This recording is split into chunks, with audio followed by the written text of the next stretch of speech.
Hey, race fans. Welcome to Talking Stock. Let's go.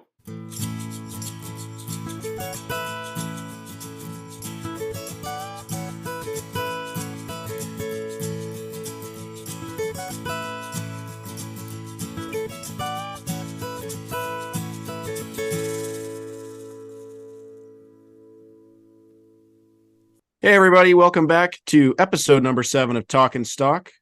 That was our boys Novus playing us in on the strings. Had the opportunity to see them this 4th of July weekend. Man, it just blow your doors off. But anyway, to everybody at home, happy 4th of July. We're recording this the day after. I hope everybody enjoyed Independence Day, enjoyed the race on last Sunday. But man, Trey, it was a good holiday for me. How are you doing? It was a great holiday weekend. Took a little 4-day vacation from work there, so that's always fun. Spent some time with family and friends. Got to see both my family and my girlfriend's family, so a lot of fun. Saw some fireworks. Enjoyed it. I dig it. I dig it. Yeah, man, it was just good to just get in the backyard all weekend, really. I know a lot of people probably had to go in on Monday, but a lot of people were also fortunate to have, kind of the whole continuation. And, I was lucky enough to not have to do anything on Monday.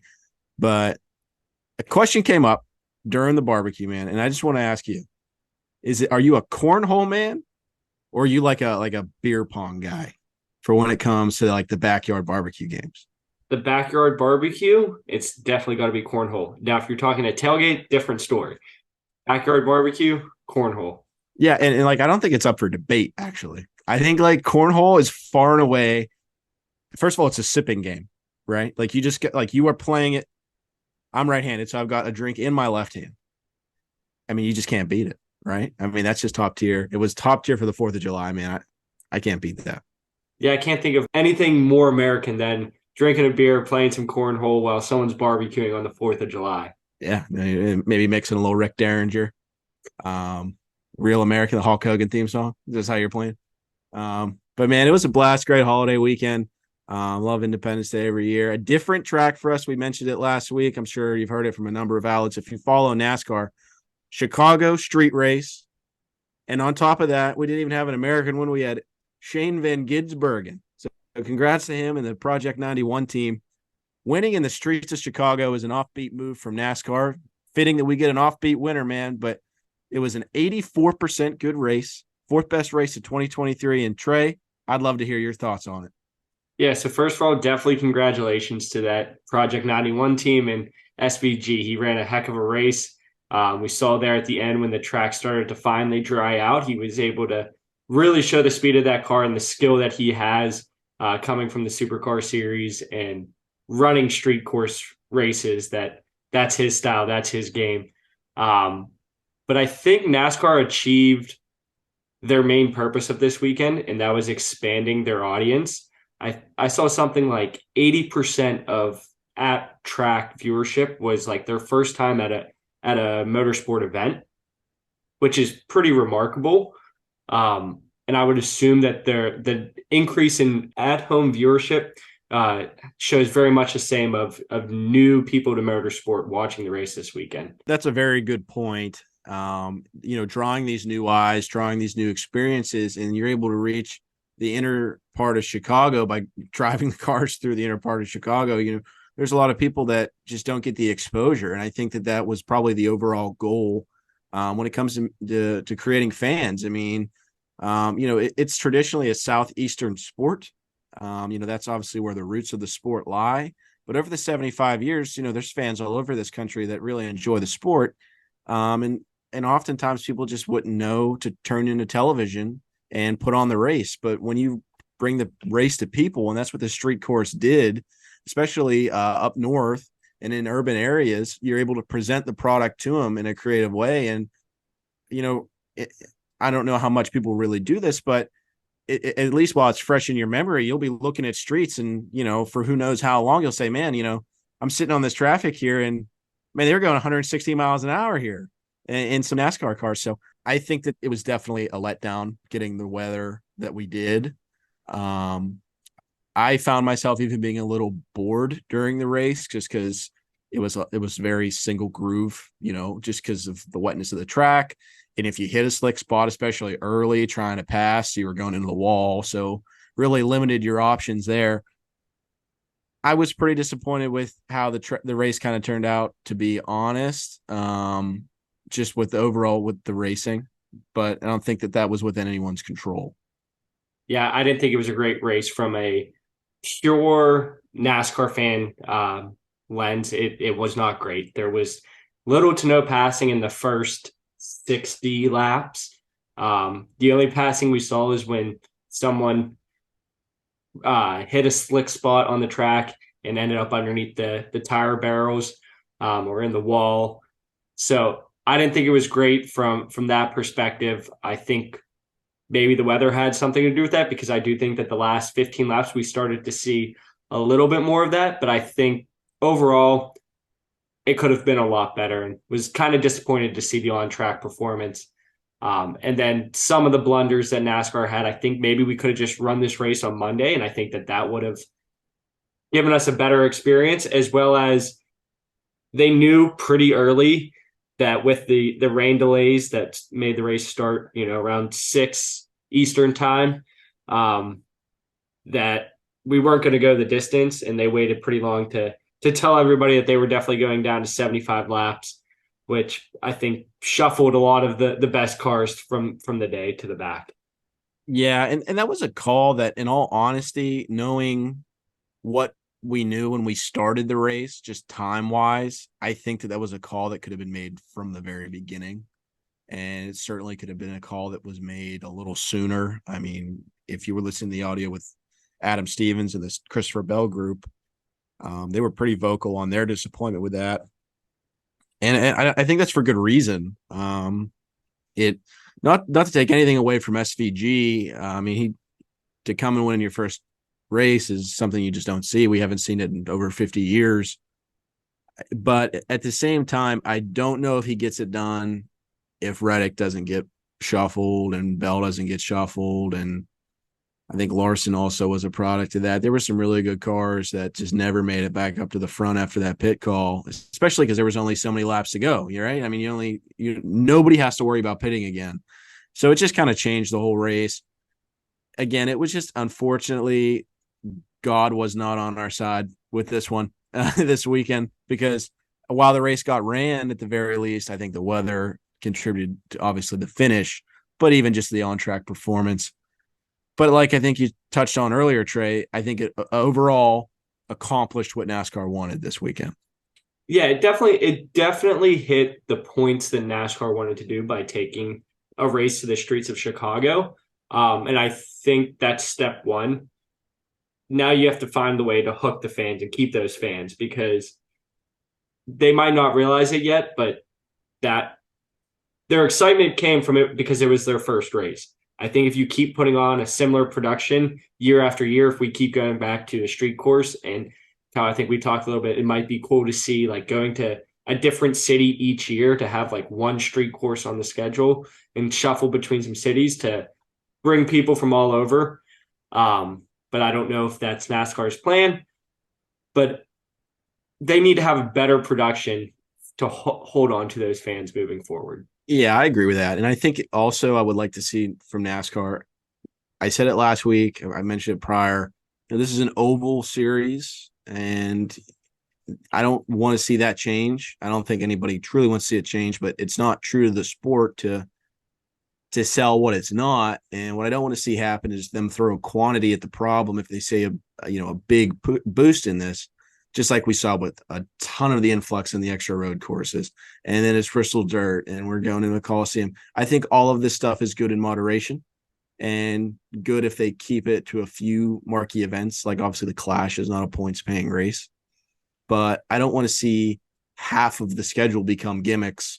And that's what, I mean, to be honest, like that's kind of what they are. Like Chicago Street Race is a gimmick. I think it's a good gimmick, but it is a gimmick. And you're not rewarding the best NASCAR drivers, in my opinion, if large portions of the schedule become goofy ass races. I mean, it's just, I would like to see everything in moderation. I don't want to see a bunch of street courses pop up next year. Maybe if they add a street course, but maybe you take away Bristol dirt, because first of all, taking away a Bristol race never made sense. That was stupid. It's like one of the best tracks. Obviously the short track package is not great right now, but that always comes and goes. put Bristol on just Bristol to make it Bristol. But my overall point there is don't get ahead of ourselves with these gimmicks, man. It's an oval series. Let's keep it on the ovals as much as we can, and that way it's special when we do something like Chicago, and it's not just something that distracts new fans and upsets the older ones. It's just because it doesn't make a ton of sense. But we're making an old school roots move, going back to the oval this week at Atlanta. Trey, how about you? Yeah, this is one of my favorite tracks on the schedule since they redid it. I think this is its second year now. A mile and a half running as a super speedway is pretty cool to see. I don't know how much the teams and the team owners like to see it because super speedways have a tendency to tear up more cars. But for the viewers, I think this race is awesome. I think that this will kind of get us back to some normalcy with the schedule moving forward. I know we've had the last couple of weeks as some different races, some newer races, but I'm excited to get down to Atlanta. Yeah, I couldn't agree more. I love the new repave. I mean, obviously the drivers had an affinity for old Atlanta. I liked old Atlanta too, but I love super speedway racing. It's such an odd combination, bringing the feeling of Talladega to a mile and a half that they have done in Atlanta and done successfully. And it really hasn't turned too much into a junkyard. I mean, it happens. There is the big one, but I think the drivers have been a little more in check on the super speedway reason for various reasons. But on the super speedways, they've been a little more in line. But I enjoy that high paced style racetrack, and I'm excited to see it this weekend in Atlanta. It's a great market down there. They love their Chase Elliott in Georgia. Yeah. But man, I'm excited to go back to Atlanta. I think it's going to be a really good race. Yeah, I think that this has the ability to be super exciting. Maybe see someone new at the front win this race. Definitely looking forward to getting back to going to the ovals and maybe, as you put it, not racing at a gimmick track. Yeah, no doubt. But getting back to Atlanta, I think it has the potential to bring a ton of storylines out. I mean, this is a super speedway race. We've got 3 left counting this one. And with the amount of winners we have already in the playoffs, this race could shape the whole playoff picture differently. And it's important as we go through the rest of this. The storylines that come out of this race, I should say, could really, really be a big deal. And man, we know some guys are good down there. Obviously, the guy I'm picking is my long shot. We haven't quite got to the picks yet, but Corey LaJoie, I think, is going to be hungry to win this week. He was close last year. I just think that a lot of storylines are coming out of this, and for good or bad, guys always aren't too happy with the rubs that happened down there on the super speedway. I know last year, as a Hamlin fan, I wasn't too psyched with Ross. No surprise there. But obviously, I think that this race is going to bring a ton of action to the series and just the news and all around. So I'm really excited for this weekend, and not to take it away from Chicago. I'm excited to be back in Atlanta. Yeah, with the storyline there, I think it's like positions 15th through 20th in the current regular season standings are separated by right around like 30 points, which is close. I mean, that's a lot of guys that can shuffle in and out. And I think we've had like 11 race winners. So very quickly, you could see guys scrambling to get a win here in the last 8 regular season races. Yeah, and the cut is so interesting right now because I mean you've got Wallace down there has been a fast car. Anything with a Toyota label, it's been pretty quick. You got Wallace and Gibbs are all in that mix. Busher is 14th, about 104 to the good, so he's not too bad. But Suarez was a winner last year. Michael McDowell has been compelling on road courses and super speedways. Allmendinger, he can win on any given road course. Obviously, Elliott hasn't won. So without Alex Bowman, so I think with how the playoffs are shaping up, it's such a competitive year at the top and at the cut. So, I mean, Trey, can you point to one car that you think is like a far and away championship car? I mean, Larson's been really good. Truex is hot lately. William Byron has been streaky. He always kind of struggles in the summer. I mean, Kyle Busch, I think he's an under the radar candidate, but there's a bunch of guys up there. Yeah, I don't think anybody has separated themselves. And I think We even saw that a little bit last year. I think Joey Logano went on a couple week stretch there and ended up winning it all. But he went on a couple week stretch that he was super dominant. But I think with this next gen car, nobody can completely dominate like maybe like how they were used to. Um, I'm pretty interested to see if somebody will separate themselves or if we'll get kind of a down to the wire. Every position kind of counts for all 16 playoff drivers as we move forward. Yeah, no, I couldn't agree more.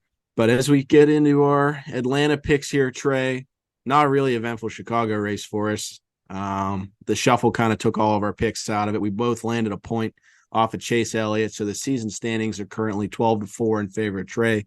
Picked the race winner a couple weeks ago, bringing that lead all the way up to 8. But as we go into this week, Trey, who are you feeling as a winner in Atlanta? Yeah, I got a guy that finished second here earlier in the year, hasn't won since Talladega in 2021, but bad Brad Keselowski. I think he finally gets his own car into victory lane this weekend.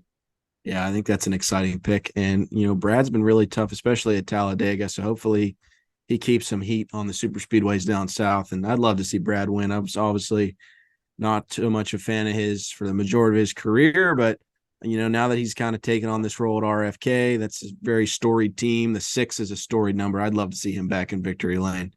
But as for myself, I'm going to go with YRB. He's an Atlanta winner prior to the repave. But, man, he's been tough on the super speedways in his career. I'm going to go with the 12 of Ryan Blaney. You can never count out Ryan Blaney at a super speedway. But for me, my top 5 consist of all single-digit cars. So I got the 6 of Bad Brad, the 8 of Kyle Busch, and then the 9 of Chase Elliott. Yeah, no, and I don't. I wouldn't sleep on Chase Elliott winning this all outright. Obviously a home track. He won there last year, but man, clinching a playoff spot for him. It seems like everyone's talking about it every week. It's a great car. He's a great driver. I'm pretty sure he's going to compete for the championship this year, but it's still up in the air. And as long as it's up in the air, it's going to be a talking point. But I wouldn't be shocked to see Elliott win this whole thing. But as for myself, pairing up with Ryan Blaney, I'm going to go with the 11 of Denny Hamlin. They were pretty quick there last year prior to being wrecked out. And then the 23 of Bubba Wallace. I'm going to have him in the top 5. Bubba's got a good, strong record on the super speedways. He's been close. Seems every year he's close, sparing a move that seems to put him in the wall. He gets a little antsy, I feel like. He's a good super speedway racer, but I think he's just got to take it as it comes and take the run as it comes. But I think Bubba and Danny find themselves in the top 5 with Ryan Blaney. Hopefully I get some points. I need to close this gap a little bit. We've got 19 races, I believe, left. So we'll see how the standings end up here. But we're going to wrap this up going into our last segment here. It's a new segment. We're going to try and give this to you every week. We've been compiling some questions. We encourage you guys to use the hashtag Talking Stock or reach out to us in the DMs with some questions so we can feature you on here. But 7 shows in, we're finally ready we're going to have 3 questions on here. And I'll get into the first one. I'll have Trey read the second one. But Trey, this one comes from Steve. And Steve says, do you have a dark horse to make the playoffs this year? And how many winners will we end up with? Trey, I'll let you answer that first. Yeah, I think you had mentioned this guy already on this show as maybe a dark horse to win this weekend. But that's Corey LaJoie. I think that 7 car, that 7 team has been fast at times throughout the year. They've been pretty competitive for being kind of on the back end of what we would consider good equipment. So I could definitely see that team making it into the playoffs. Yeah. I think that's a great call, and it's going to be more of a dark horse than my pick. But when you talk about how much that Spire group has improved compared to last year and all the strides they're making with the next gen, I'm really impressed with Corey LaJoie and the Spire team. And if they were to make the playoffs, it's absolutely deserving. My dark horse to make the playoffs, it's hard to call a Joe Gibbs car a dark horse, but because this kid is a rookie, I think that it's valid to call him a dark horse. The 54 is in at 16, I think, right now on the cut. He seems to be getting better every week. I wouldn't be shocked to see him even win. But I'll call him more of a dark horse, not because people might dismiss that and say, well, it's a Joe Gibbs car. It should be competing for a championship. I think Ty Gibbs has a shot to maybe make it more than just the round of 16. I think he might even advance. So I think that a guy to keep an eye on is certainly Ty Gibbs, and that would be my dark horse. Second part of the question there, Trey asked how many winners that we're going to have this season. You touched on earlier in the show. There's 11 currently, but there's a lot of good drivers without one. Yeah, there is a lot of good drivers without it. Kevin Harvick doesn't have a win yet. Chase Elliott doesn't have a win yet. Alex Bowman doesn't have a win yet. And then you got guys like Bubba Wallace, who's gotten wins at super speedways. Daniel Suarez has gotten wins. Michael McDowell, AJ Allmendinger. There's a lot of guys that haven't gotten wins that very easily could end up in victory lane, especially just in these last 8 regular season races. So we're currently sitting at 11. I'm going to say that we're going to get up to 14. I'm going to say that definitely, as my prediction shows this weekend, Bad Brad gets a win and gets on that list, and Chase Elliott gets a win somewhere. So that gets us up to 13, and I'm sure that Kevin Harvick or probably Alex Bowman will be that 14th guy. Yeah, I agree that the 14 was sticking out in my head. 15 also seems possible. 16 different winners. That's so many. It seems like a bridge too far. But if you get like someone like LaJoy that wins this weekend, I think Harvick's good for a win. I think Elliott's good for a win. And I wouldn't even be surprised to see Bowman win. I mean, it feels like almost all of Alex's wins have come at the end of a race that they just kind of hung around for. So it's so hard to count them out to say they're going to go winless this season. So I'm thinking 14 or 15. That was a good question from Steve there. Next question, Trey. I'll let you go with this one. This is from Megan. Yeah, this question from Megan's a good one. I like this one a lot. So she asked, what's your favorite paint scheme of the 2023 season? Kyle, I'll let you go first with this one.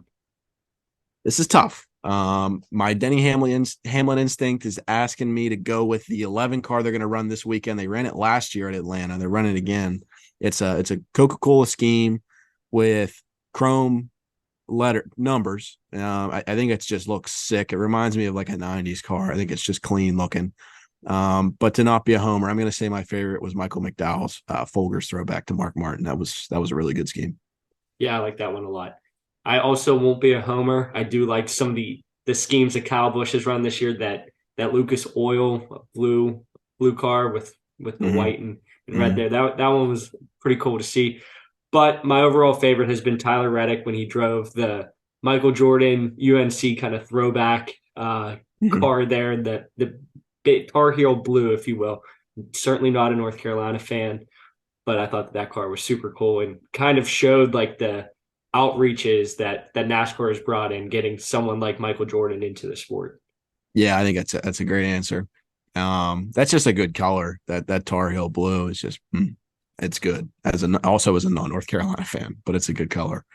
Last question comes from Will. Will asks, because you guys have hinted you are from Pennsylvania, what track do you consider to be your home track? I think that's a good question. We have mentioned we're from Pennsylvania, kind of. We're from the western part of the state, Southwest, Pittsburgh area. So for us, a lot of people would hear Pennsylvania and say, duh, Pocono, but it's really not that close to where we are. I would say for me, I would consider a home track to be Michigan. Yeah, I think Michigan. So out of the two that we could consider kind of a home track, I've been to Michigan once and I haven't been to the Poconos at all. So I don't know if I necessarily classify with a home track. But there's certainly a whole bunch in this area that we can get to within a 6-7 hour drive. So Yeah. We're not too far away from like your Martinsvilles, Bristol, Richmond are all about the same as Michigan and Pocono, but the closest time wise is Michigan. But MIS, I really do. I love that track. It's you get to see the whole track because it's still smaller, but the speed, you get that it's still the fastest track, I think. So you're really bringing some heat there. I'm a big fan of MIS if you haven't checked that out, but there's obviously some local tracks here. I know you've mentioned Lernerville before, Trey. I've gone to Jennerstown quite a bit, which is substantially farther south than Pittsburgh, but there's more of a racing scene here that I think a lot of people know about. And, I encourage you to check that out. If you are from the area, to go look at your Lernervilles. I know Kyle Larson's coming in September. So, there's big events happening in these local tracks, and you can really get your racing fix throughout the week and not just be from NASCAR. But with that, excellent questions. I appreciate everyone that reached out. I know Trey does. Please continue to do it in our DMs. Mention us with the hashtag Talking Stock. We'll get your questions on the pod. We'd love to hear them. So be sure to check us out at the Talking Stock Pod. We want to know where you're rooting from and who you're rooting for. As always, And we appreciate you guys for tuning in. Enjoy Atlanta.